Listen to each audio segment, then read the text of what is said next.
growth requires more than capital. Why do we call it the cheat code? Nobody said growth had to be fair. Revenue solves everything. Welcome to the cheat code.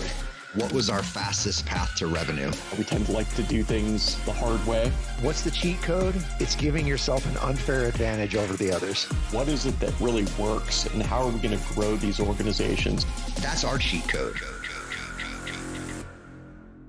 Hello, everyone, and welcome back to another episode of the Go-to-Market Cheat Code. Today, I am joined with my partner, Justin Gray. Justin, welcome to the show. Hello, hello.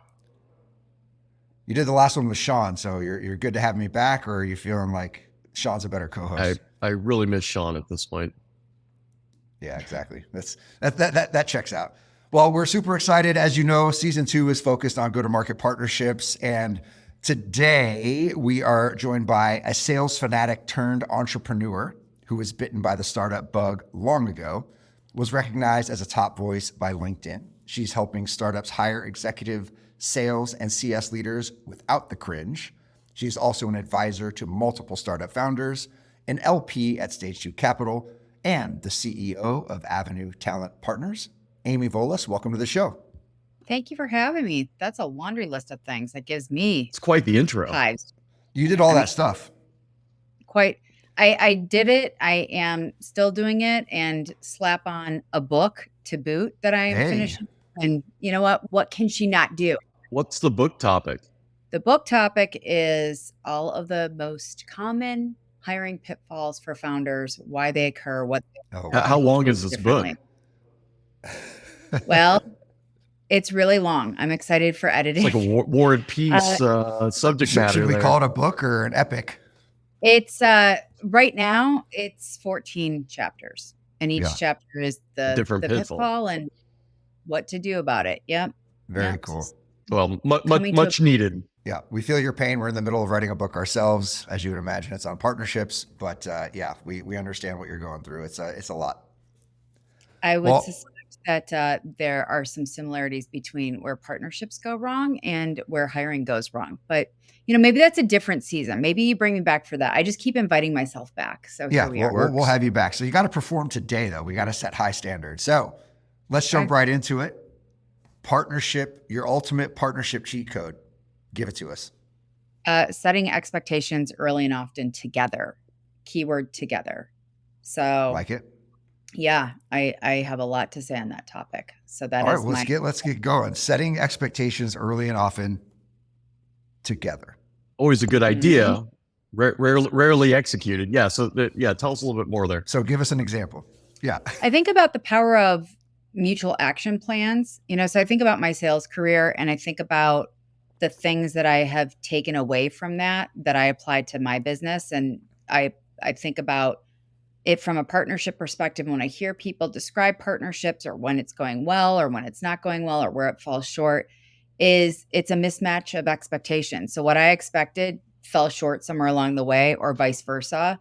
And then you have that messy middle of misalignment. And so the reason why I'm bringing up a mutual action plan, and I think it's a really good idea, for a lack of a better term, I find it to be an ever-changing, evolving, iterative agenda that we both co-sign, that we both have skin in the game, that we both understand what the little different bits and pieces are. And I find that we get wide-eyed and real excited at the thought of, well, wait a second, I can turn this partnership on. I can set it and forget it. And it's going to bring in all of this money to me. And that's going to be so good. And that's how we're going to grow. And we're going to do it fast. And somebody else can do the selling for my business. And this is just going to be rainbows and roses and unicorns and exits and all the fun things. And then it falls flat. Where are all my partnership leads at? What do you mean that team isn't talking about us? What are you talking about? And I think a lot of it happens in a lot of aspects of business, but specific to this for partnerships, we get excited, happy ears and eyes. So you're telling me about the possibility of something. We're talking about what this could be like. And while that's all exciting, I find that most miss all the stuff that it takes in the middle. So like, here's the outcome. Here's the initial conversation. and we get really excited about the vision of the outcome that we miss all of the things in the middle, or not all of the things, many of the things in the middle that it takes to get to that outcome. So here's the thing about this. If I don't know what to expect, if I don't know what my role is, if I don't know what my dependencies are to make this thing come to life, and if I don't know yours, who the people are, what's involved, do we have to make tweaks? So whatever optimizations, tweaks, integration considerations, like these are things that aren't just between you and I if we're doing the deal together. What about my security team? What about my tech team? What about my product team? What about my eng team? What about, like whoever it is, whatever it is, I find that it's not just one person or one department, it's a multi-pronged approach. So that's my initial coming in real hot take about this whole topic of setting expectations early and often. What do you, Phyllis, think? Well, I think expectations is a super powerful word because I don't know that everybody is honest about what they are. So you painted the picture of rainbows and unicorns, right? And I think that's what people think about with partnerships, right? So how do you even know if people are coming in and truly laying out what their expectations are? Well, I think even beyond that, right? Like, how do you make those expectations realistic? Because to your point earlier, like the expectation is always going to be great leads, revenue, you know what I mean? Like everyone aims at the end goal, but I think the challenge that most people run into here is, they haven't seen this process done successfully. And therefore, like it becomes really attractive just to say like, yeah, we're all aiming for the same thing. Like we're aiming for revenue. There's a lot of gradients to your point, like in between there. And so like, how do you, show them what good looks like? Like we use that term all the time. Like that context just often isn't there. Well, I think before you can show anybody anything, you have to understand two things. And I bring this up a lot when I do business with people. One, what's important to you? What are you trying to get out of this? What's in it for you? Why is this appealing? Why is this appetizing? So I think it's just like, what about this is important to you? And then Okay. I'm actually listening. So I like to take notes when I'm talking, and you'll see that I'm doing this over here. Because sometimes the stories that we tell ourselves after the fact, especially when we're excited, we miss some of those things. And so I need to reflect back on, well, this is actually important to them. This is why they want to do it. This is why it's appetizing. Does that map back to anything in my world? Right? Because if what they're prioritizing is something that I could give two rips about, or I can't actually do, that is the first signal. So I look for signals. That is the first signal to pause. So I'm actually hearing that this thing here is really important to you. Is that your number one priority? And they're going to say yes or no, or they're going to say, you know what? Yeah, but there are actually two other things. And for that thing to happen, I need these two things over here to click in. Well, what if I'm really strong with those two other things, and those two things could potentially solve for this thing, right? It's that stop, pause, listen, write it down, replay the tape. And it's that slowing it down to temper the emotions, the excitement, the possibility of the vision of the successful thing. So that's the first question. What's important? The second question is, here's what it takes. Not even a question, a follow-up. Here's what it takes. Here are our considerations. And then the question for them is, what are yours? And my consideration could be, I hear you loud and clear. And I think we might be able to do that. I actually have to check on a couple things, but this is what it looks like in a rough sketch. So it's not just a set it and forget it thing for us. I have to start including my security officer. I need to start thinking about my engineering team, because that requires an integration. I need to think about where we are in our roadmap, because we haven't done this for anybody. Now, notice what I did. I was really open about it, because here's the thing. If you've never done it before and you lie to them, and then it takes a long time and you oversell it, you're going to lose the partnership anyway. So I'm all about, that's what I mean by setting those expectations early and often. People, I find, don't expect us to be perfect. They just want us to be open and honest so that we can figure this out. So when it's like, hey, here's what I'm hearing from you, and I've got you on your top 3 priorities, and 2 of those, without a doubt, we've done this multiple times and we can talk about that. But the one thing, I think we need to flirt with that a little bit more to make sure that that actually clicks in. Here's what it takes on my side. Here's who's involved. Here are the considerations when it hasn't gone well in the past. And I do this all the time. When it hasn't gone well in the past, this is why. And then I shut my mouth and I watch their body language, because it's not about what they necessarily say to me in turn. It's about how they respond. You're going to see somebody do this and be like, totally. Now I know that we're speaking the same language, or if they're like this, or if I lose them, or if all of a sudden the Slack messages start going and you stopped listening to me, so I lost you. So I need to take note of that and go back to that. That's what I mean by setting those expectations often early. And how does it actually look? It's not just what we say, it's also what we do, but it's how we're responding in the moment.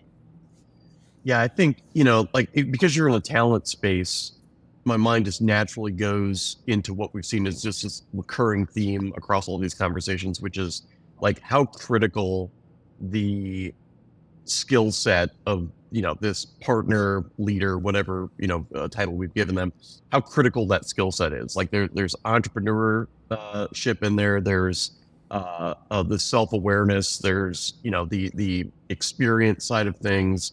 But like the ability to form relationships is just not a trait that everyone has, right? And so like, I guess, that just seems to be such a recurring theme here in terms of like, you've got to find the right person to head this process up so that they can have those conversations. What are some of those traits that you think about in addition to kind of what you shared already that folks should be identifying in a potential partnership leader? So I think it's clarifying what the role means. It's kind of like when somebody says to me, I want sales ops or rev ops. And the way that they describe it, there's 50 shades of gray in that thing. There also is 50 shades of gray in this thing. And so keep in mind, it's kind of like when customer success came on the scene, and it was this word that people use, and they're like, I need 10 years of customer success, and it had just come out. It's like, well, no, what is it that you actually need? So in my mind, and the work that we do, Justin, to answer your question is, what is the work that's required to do this well? Because we have channel, we have biz dev, we have partnerships, we have OEM, there are lots of different considerations there. And some of those are really nuanced. Sure. And the bigger you go in terms of who you're trying to partner with and what that actually looks like, the more complex it gets. And not every channel person, partnership, biz dev person even knows how to do that. And so I think it starts with, let's define what the role actually is. What is the work that's required to do this well? What are the gaps in our business by not having this role? If we're delighted by this person in a year from now, what have they actually accomplished? Oh, and then let me temper my expectations, my own expectation early and often. How am I even validating that this is true? Am I just pulling something out of thin air because this is what I want, because I read this article and somebody else did it, or some yahoo on LinkedIn is being like, I am the partnerships extraordinary? No, what is actually real for me? Because our perception isn't necessarily our reality. And so it starts with that. And then it bleeds out from, well, what do we call it? And what does it actually look like? And what is the hiring profile for this? Like all this stuff compounds, but it starts there first. So you kind of, I like what I'll call your clarity framework, right? Like really extracting clarity from people. It's obvious that you've worked with a lot of founders, because by repeating things back to them that they said, they're almost like, wait, I said that? I mean, founders, they oftentimes don't know what direction they're going and what they even said. So I absolutely love that. So we know this, founders sometimes, especially if they're technical founders or product-based founders, struggle with sales, struggle with marketing. They don't know what it is, don't know how to track it, don't know how to measure it, don't know the personalities. Now partnerships is this whole other thing. How do you even get a founder to wrap their head around all that stuff you just said? Because there's 10 different types of partner leaders. There's, like you said, OEMs, channel, blah, blah, blah, blah. How do you even get a founder centered on what partnerships looks like? So I like to do an audit of their current state of the union.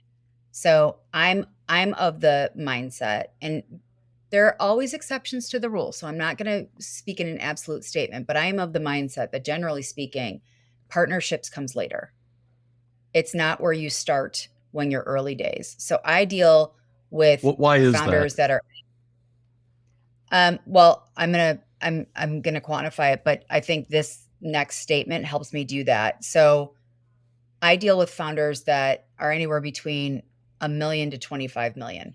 If you're between the early, like 1 to, let's call it 10, that's not necessarily the time to be introducing partnerships. Why? Well, if you don't have product market fit, I don't care if you want to white label the mess out of it, nobody else will be able to do that for you. And that is one of the biggest misses in all of the things that I think about, that I hear about, that I do, and the work that I do for the hiring that we do when we say no to customers, because no amount of sales talent, channel or otherwise, is going to solve what's fundamentally broken if your product isn't something that the market responds to, wants, needs, etc. And so in my mind, I do that audit to understand, before we even think about partnerships, what's happening on the sales team. Well, I don't even really have a sales team. I just want to like partner this out. No, that doesn't work 9.5 times out of 10. And so that's where it's coming from, Justin. I hope I answered your question, but it's like, I think about the house building analogy, which I am in right now. I can't even think about landscaping until it comes to the house actually being done. And before the house is actually done, right now, we're dealing with all sorts of things because I'm on wetlands and I have to deal with lots of different moving pieces. I haven't even poured my foundation yet. And I can't do that until I make sure that the ground is actually stable to do that. If I just go and pour some foundation and the ground isn't stable and I have water and I have a sloping gradient and those things they look good now. I could do it now. It's been a mild winter. And then 2 years from now, I have a cracked foundation. I have water all over the place. I have a mold problem now. It comes back tenfold. It's really expensive. And what I know is this. So in the partnerships that I've done, and I will never forget this, there was when I worked at Yahoo, a lot of the business came from partnerships. I was focused on the direct side, enterprise sales. It would get so messy because we would be talking to the same customer. And let me remind everybody, nobody tells my story better than me. Nobody should know my business better than I do. And if I am dealing with a channel partner that represents 50 other options, and they're being strategic about their relationships and when they bring stuff, and I could be the soup du jour. I could be really the thing that helps. And if all of a sudden all those things are clouded and your interpretation, I heard this a long time ago in my career. I can't tell you who the source is, but it has stuck with me for all these years. Out of 100% of what we share with people, you're lucky if they take away 5. So now if all of a sudden I've got it in a channel or OEM or partnership, whatever you want to call it, third party representing me, and they represent a lot of other people. And oh, by the way, the person that I did the deal with isn't out in the field. It's part of their field team. And that person is brand new and they've had 2 seconds of training. Am I really comfortable with how my solution is being represented? Messy middle, right? So that's where this comes from, where it's, if your foundation isn't rock solid, the first sign of a storm, you're going to have the house topple over.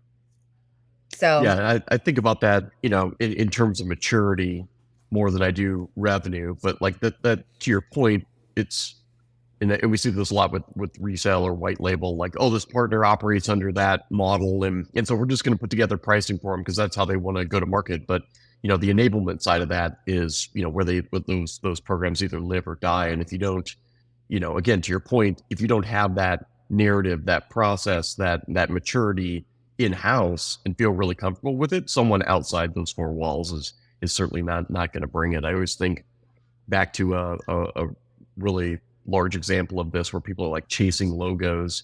This just happened to be like one of the largest marketing automation providers, and they partnered with LinkedIn. And it was this, at their show, it was like, they're platinum sponsor, big booth. They're rolling out this massive partnership, but no one knows what they're actually selling, right? Like LinkedIn, like setting expectations, like LinkedIn wants to move ads, right? Like they want ad spend.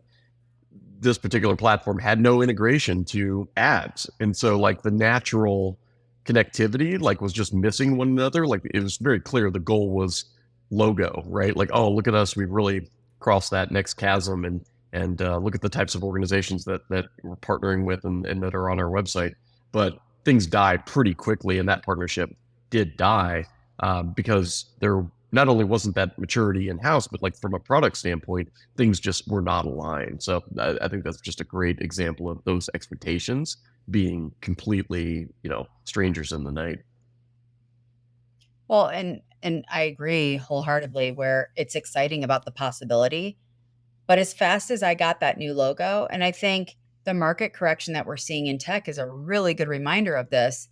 As fast as I chase that new logo, if I don't have the infrastructure, proper expectations, alignment, and actual support and enablement to turn the thing on and deliver, then as fast as I got that is like, it goes dangling in the, like, bye-bye. I might as well take money and throw it out of my car window driving down the highway, because that's what happens. And so I think it goes back foundationally to what we're hearing and tempering our excitement to actually validate, to quantify, and to qualify, and to understand that what I'm hearing isn't through rose-colored lenses. Because I do this all the time where it's like I'll replay the tape and it's like, actually, no.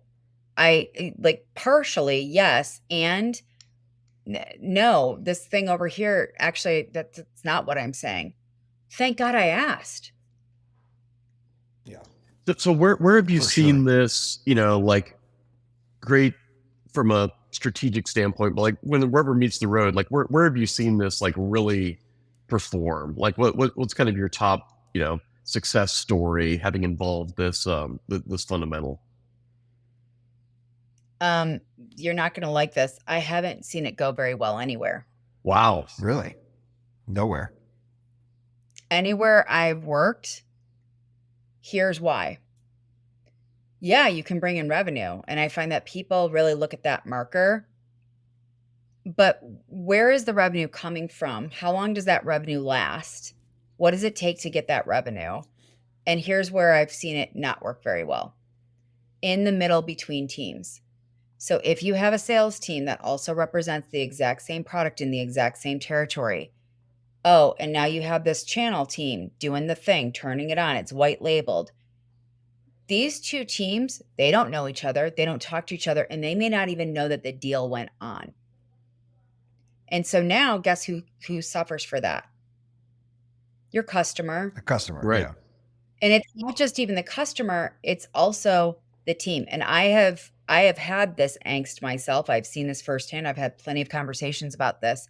It's also your team because it affects how they make money. So let's say now all of a sudden it's been a good year. And what do we always do with our teams? We increase their quota.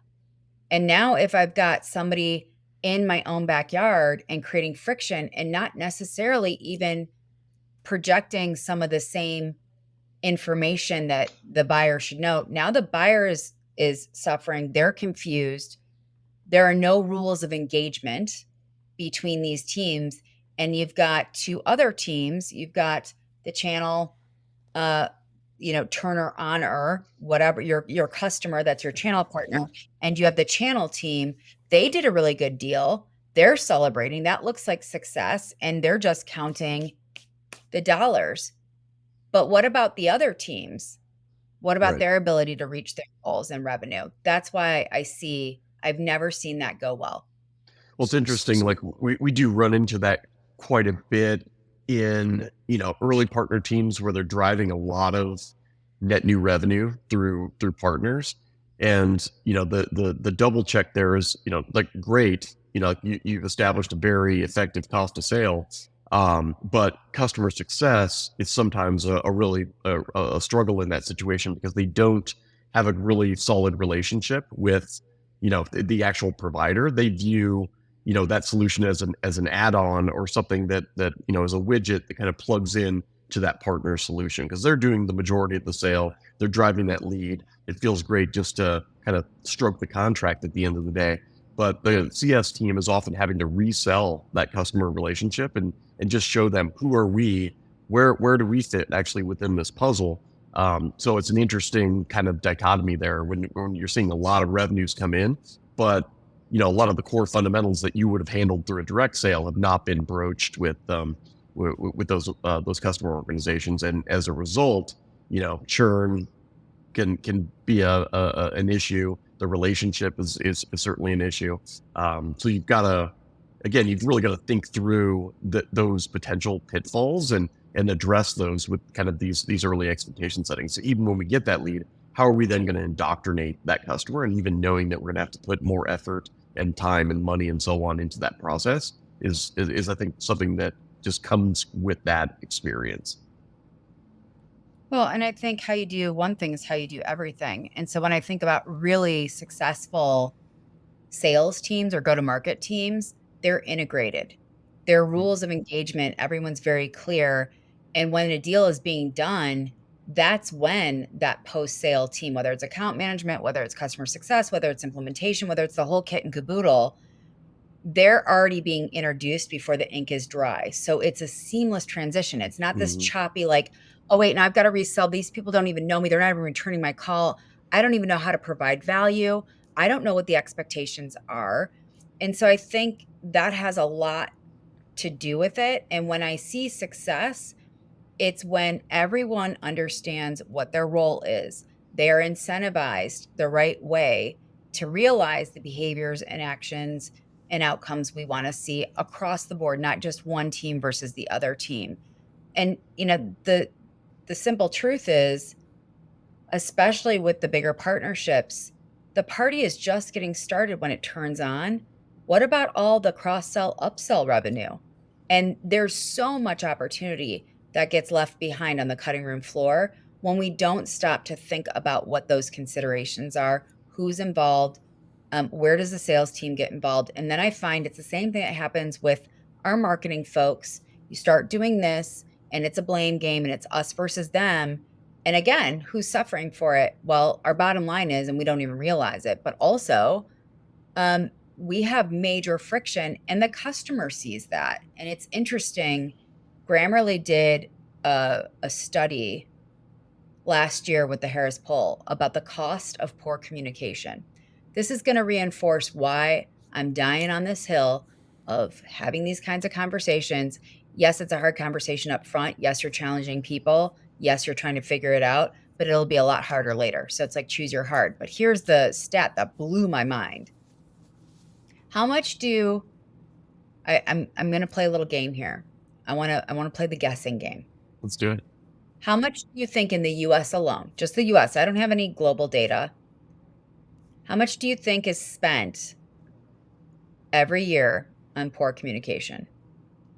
Is this Price is Right rules? I think it should be like the closest without going over. Poor Yes, communication, U.S. wide on an annual basis. Josh, set the benchmark. $40 billion. Oh wow, that's higher now. It's going to go. I'll do the $1. What? The Price is Billion Right and strategy. $1. I think Josh is too high. No, Josh is too low. It's 1.2 trillion. Wow, Oh, there crazy. we go. And to See in the showcase showdown, drive- Josh.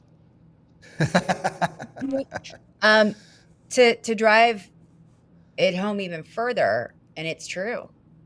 When you think about it, on average, every person every week, and I actually think this is conservative, spends at least 8 hours of their time that could be spent on many other productive things cleaning up after poor communication.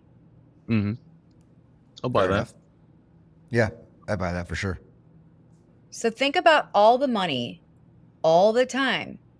And by the way, not every deal is a good deal, right? And I think that's the thing that happens in some of these dynamics is we just chase. And when I find that I've ever chased something, it hasn't stuck. And Yeah. here's the other thing. If you have friction and all this misalignment and miscommunication and a lack of rules of engagement, the thing is, then trust is broken.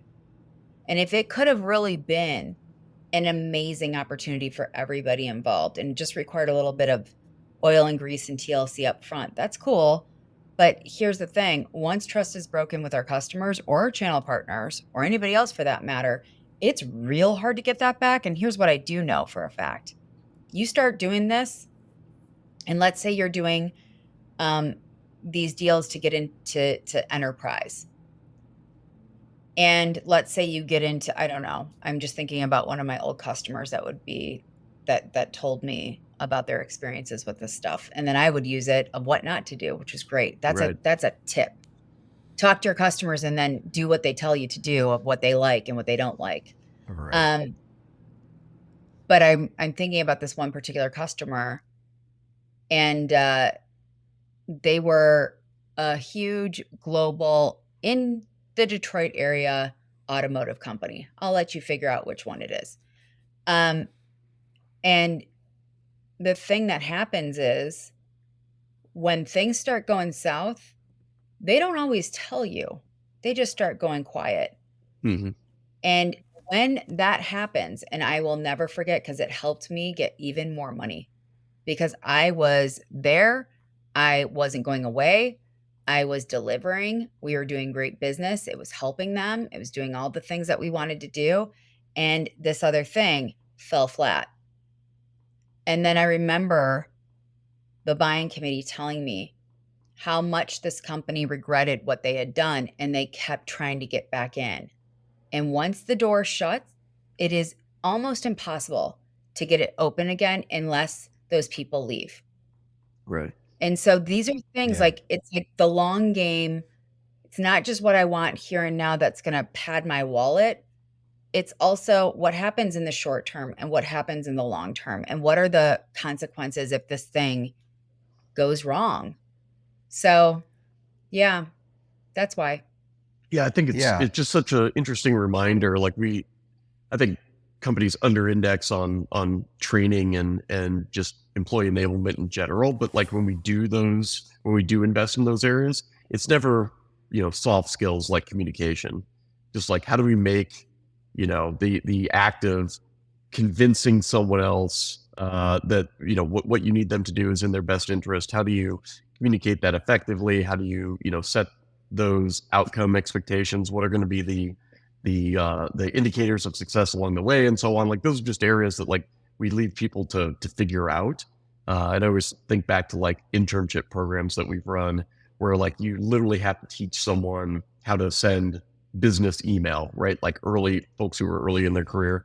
But then you think about like, if you're teaching fundamentals like that, God, the communication aspect of it has to be even in a more abysmal state, especially when you think about kind of like the digital native and the different generations in the workforce. Like just such a great reminder that the amount of money that's being lost in partnership programs and frankly across the board as it relates to communication and the effectiveness of that is massive. I can't believe that number. That's crazy. If I were leading a big team again, the very first thing that I would do for any hire I would make is invest in communication. And here's why. Look at what happened over the last like 10, 15 years. You didn't have to be that good to have good returns. And we're seeing those effects now. There are plenty of people that are like, I'm a CRO. No, you're not. You are a glorified BDR manager that kept getting promoted. That if you wanted to hire me, then you'd have to give me a bigger title. You're a one-trick pony. You only know one thing, and that thing is inbound only. Well, guess what? That's not working. It's not really working anymore. Right. Yeah, that's not a deal. Yeah, exactly right. And if all you did was succeed through inbound, and the business succeeded in spite of itself, which we saw a lot of that. And you don't know how to communicate. You don't have executive presence. You don't know how to have a hard conversation. You talk about how you're a great coach and you rely on Gong to do that. That's not coaching. right? And so these are things that this is fueling my business. That what got me here with that leader that was so hard to get, that looked like an A player in the market that we came out of, is actually a C minus player. Right. And I'm not getting what I need. And I need somebody that's multidimensional, not one dimensional. And so if you weren't taught, whether it's how you grew up in a digital situation or you just were thrown into this and you had some good stats and you kept going on. Oh, and by the way, the founders or the leaders that you might be working with, they weren't trained to communicate well. Everybody can be well intended. They can be really smart. I'm not judging these people like they're horrible people. They just haven't learned and they may not know any better. And I find that it's this pattern of, well, what's the matter? What do I do? Well, what's not working? The ability to connect with another person. Right. That's how you also bot proof yourself. So, the bots are here. They're not going anywhere. They're not going anywhere, excuse me. And they're only going to get smarter and better. And if we don't keep up with that as humans, with the things that we can control, Yeah, it's the, not a the great things that are career. unique to your point, right? Like the ability Yeah. to connect, form relationships, just even more critical today than ever before, which is an interesting impact to your point on AI and everything else that everyone's so hyped up about. Yeah. I mean, think about AI for channel. We'll just write some code and have it be in blah. And that's going to go great. And it's like, well, no, who's setting the inputs? Because those Well, inputs. if your value as a partner leader was just recording Connecting deals that have dots, been sent across the line and trying to track where those are at from an opportunity standpoint and the amount of bookings that have been driven, like those are pretty simple tactics that can be replicated in systems, and we're already seeing that. It's the folks that are truly unique that went in there and found what is the 1 + 1 = 10 around this relationship. What can we solve for you? What can we solve for your customer? What can we solve for your AEs, your CS folks, so on and so forth down the line? And really, brought that pragmatic mentality. Like those are the folks that you want to identify to run one of these programs, not just someone that's worked at, a big logo or what was the sexiest company. But to your point, Right. like we just had that conversation the other day, like you look at most great marketers who are kind of held up on that pedestal. They also worked at like massively disruptive technologies, right? Like I don't want the marketer at Slack per se. Like the product is just a wildfire and was when it came to market. Like I want the individual that really had to like find those value props, understand the buyer, and do the things that just a lot of folks have not had to do in their career. My question is always to figure that out. How'd you do it? How do you find that? Oh yeah. How'd you go about doing it? Yep. What was your role specifically? When you came in, what did it look like? When you were there, what did you do? And when you left, and I find that most people that are like X Uber, X Slack, X LinkedIn, X Twitter, X whatever, it's like, so what? Right. It doesn't matter, because I could hire you. This is a pitfall for hiring. The shiny object syndrome. It is alive and well. I'm a former shiny-aholic. I've made these mistakes, right? Where you get Shiny-aholic. seduced by the what if. Yeah, shiny-aholic. It's a real thing. It's a real syndrome. It's running rampant. But all fun aside, I think especially if you don't know, if you haven't done this before, if you're excited about what the possibility is, then talking to somebody that sounds really good, and it doesn't take a lot to sound really good these days. I can go to a community, I can go online, I can copy and paste, I can run a prompt through AI that could be really smart, that gets me really prepared for that conversation. But if I haven't truly done it and I've duped you, we're going to find out later anyway. And so it is that taking a little bit of extra time and really digging below of quantify and qualify. Help me understand, what does that look like specifically? I'm still confused. Tell me about that. Because I think people start talking about, well, we as a team did this. Okay. And for years we were taught You're not good unless Team. you're a team player, Right. right? So Yeah. everyone has the we. Great. I don't think that you're not a team player. Let's drop the we. What did you actually do? Yeah. Why do you think people are so uncomfortable just really focusing on what they're good at and their strengths and trying to, instead of like trying to overcome it with this other stuff that maybe not even be in their wheelhouse, but talk about it with no real foundation? So is your question, why do I think people are projecting, or your question is something else? Like there are a few things that I could go down that path, and I don't want to misinterpret what you're trying to dig into here. I think like you're talking about people interviewing and lying essentially, right? And saying all these things that they're good at and they're not really. Why not just take a deep dive on the one thing you are really good at, right? Like there could be all these things. To your point earlier about gaining clarity, right? You said there's 3 things, right? And I'm really good at these 2 things. I might not be so good at the third thing. A candidate should kind of be the same thing. Like, listen, I can get real deep on this one thing because that's where I'm really strong. The other 2 things you talked about, maybe not my sweet spot, but let's talk about this for a little bit and maybe we can get into how do I up level or whatever. I don't know. People seem to be afraid to talk about what they're not good at. Shortcomings. Well, I think that there's fear that if I'm honest with you, you'll take it away from me. Sure. And I think the other thing is, if you grew up in the last 10 years in tech specifically, if you grew up in this landscape and you achieved greatness without having to be that great, Right. your ego has not caught up to reality yet. And so I think there's that. I also think that there's social media is a blessing and a beautiful thing and an ugly curse. And you have a lot of group think about like, oh, well, you know what? You shouldn't have to work that hard. You shouldn't have to do that. You shouldn't. And it's like, yeah, I shouldn't. And Right. it's kind of like, excellence always creates opportunity. And the only way to get excellent is actually to like do it and learn. Do stuff. And Yeah. part of excellence comes from knowing yourself and understanding that you're not a perfect being. The work is never done. I'm not perfect. I've had great success in my career.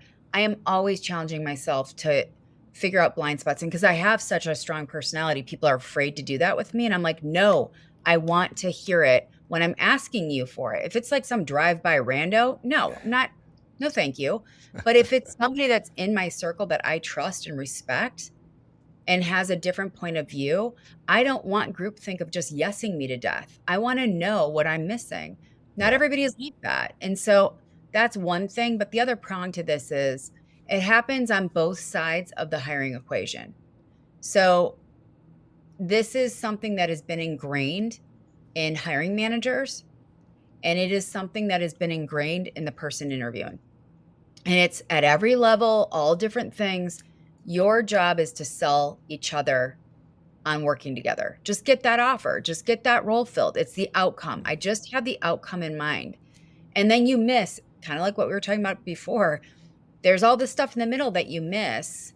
And now we're appalled that I feel duped or baited and switched. And it's funny because this just happened recently in the Stage 2 Slack community. Somebody reached out to me and they're like, yeah, you know what? I just started my role. I'm in a couple weeks and this is a dumpster fire. And this is a leader, by the way.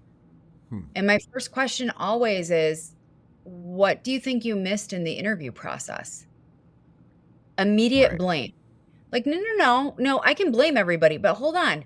What did you find out? And then when I start really pinpointing, I kind of knew and I ignored it.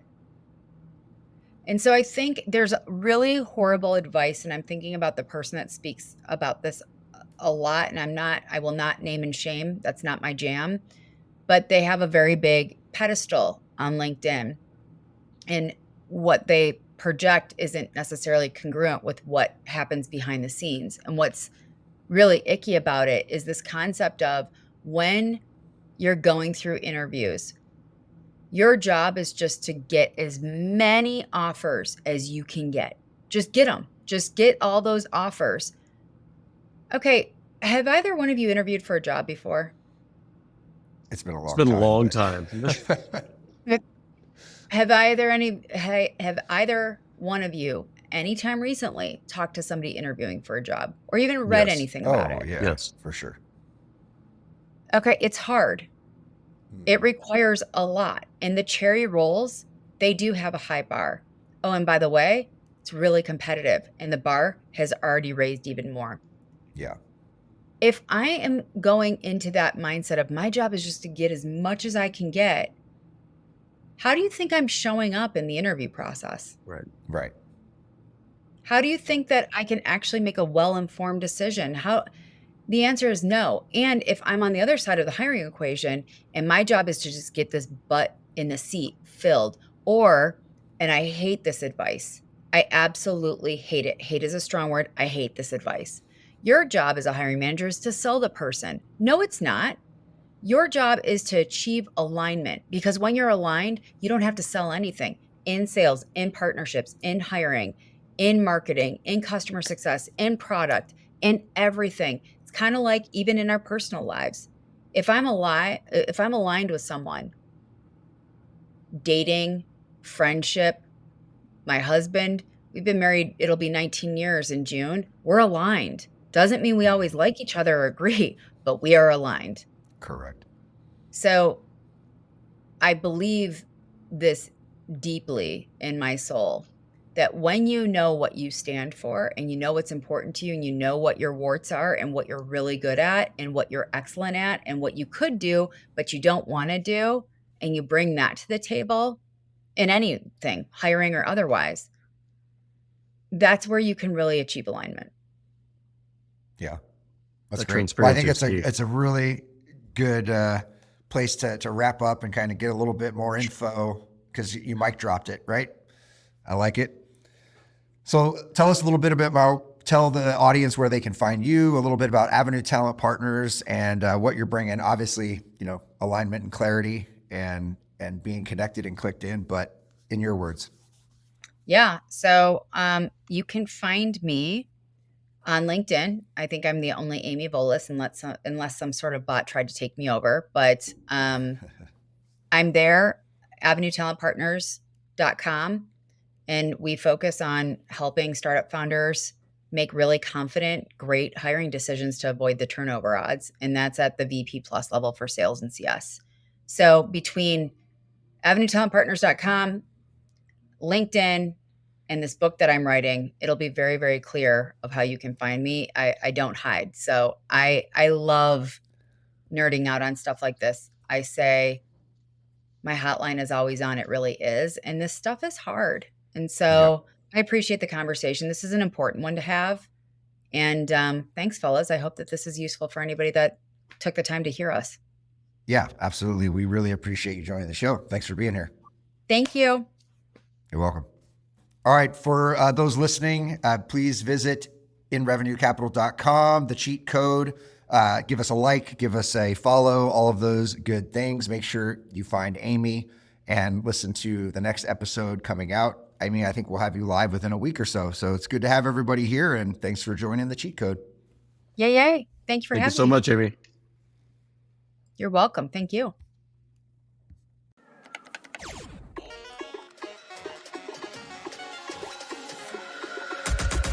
Growth requires more than capital. Why do we call it the cheat code? Nobody said growth had to be fair. Revenue solves everything. Welcome to the cheat code. What was our fastest path to revenue? We tend to like to do things the hard way. What's the cheat code? It's giving yourself an unfair advantage over the others. What is it that really works, and how are we going to grow these organizations? That's our cheat code.